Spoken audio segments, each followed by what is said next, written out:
And somebody asked me, how will you know when this project is done and when it's a success? And my answer to that was, we'll know it's a success when I can sit behind one of these buildings with friends in conversation and somebody will serve us drinks.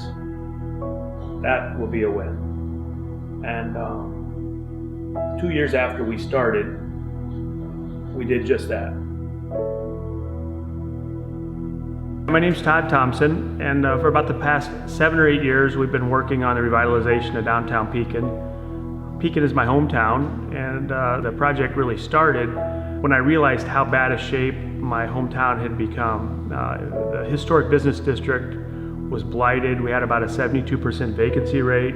The community had what was once their prized jewel of commerce, and it had become really an embarrassment.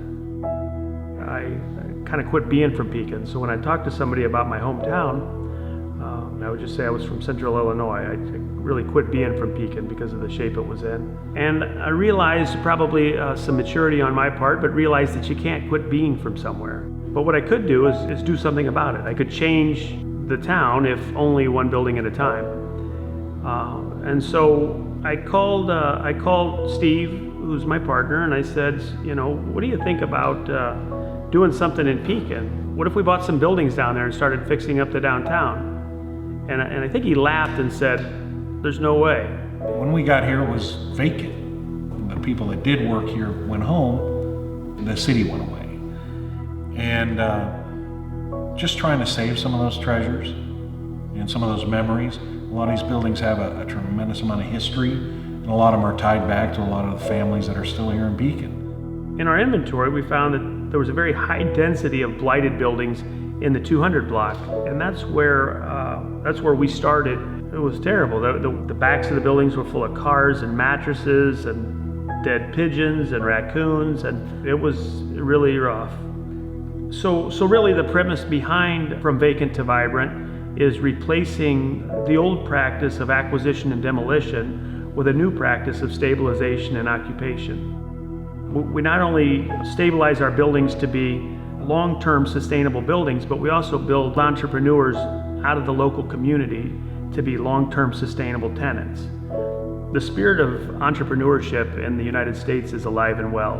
And what I mean by saying that is, when we created a canvas for the local entrepreneurs and local startups to paint on, they showed up with their brushes and paint.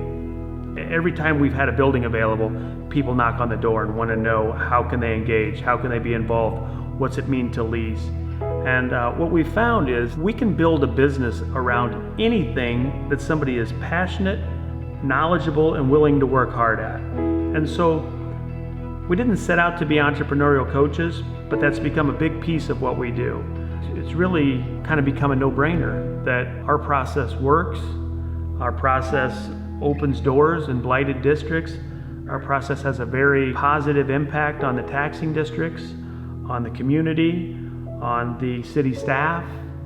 We've created markets where there were none. Seeing the positive impact this has and has had in our community, we're really looking for anybody else who has a community that's not operating at its potential. We'd love to share what we do with you.